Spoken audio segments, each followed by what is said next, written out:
Hey there, I'm just going to go ahead and give you a really quick overview of what we got going on here in CoderZ. Right here, we are looking at the very first mission. It is always important to actually go ahead and read what this little information box says and not just click. So it says, hey, let's play with power.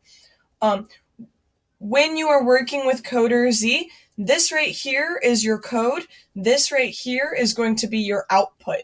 Our goal is to take this robot and to collect all the different fuel bottles so you're going to collect all the different fuel bottles that will get you up from 0 to 100, and then you'll end at the target.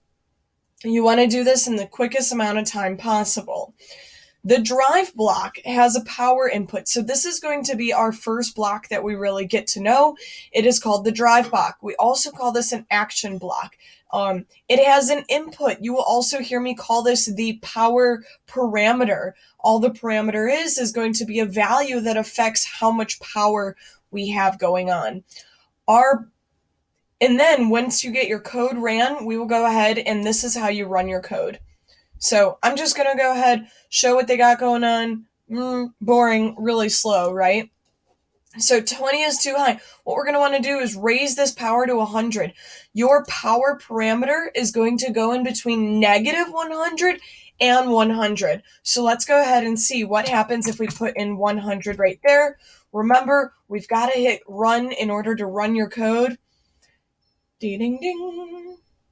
Here we go. Like I said, our goal is to collect the fuel bottles, end at the target, and bam! I did it in 7 seconds and 7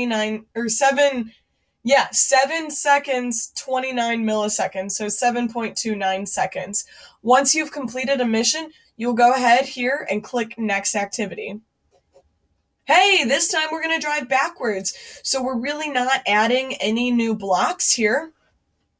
But what we are going to do is your robot is actually starting off backwards. If we ran your code, I always recommend running your code as much as possible. Oops, I've already got the solution here.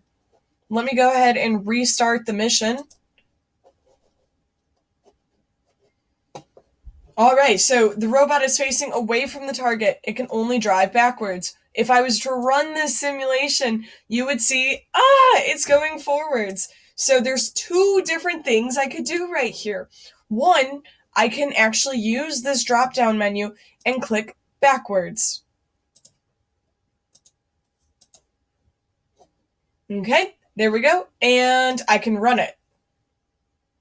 Now, what this means is that when my program starts, my robot will be at 100% power and be traveling in a straight line backwards. Now, I want to show you something else you could do because this is really cool. What if we went forwards, but we actually changed this number to negative 100? Remember, the value you could put in for power is going to be between negative 100 and positive 100. We're thinking about percents here. Here we go. Ready, set, bam. There's another way to go backwards. Keep up the good work. You're doing great.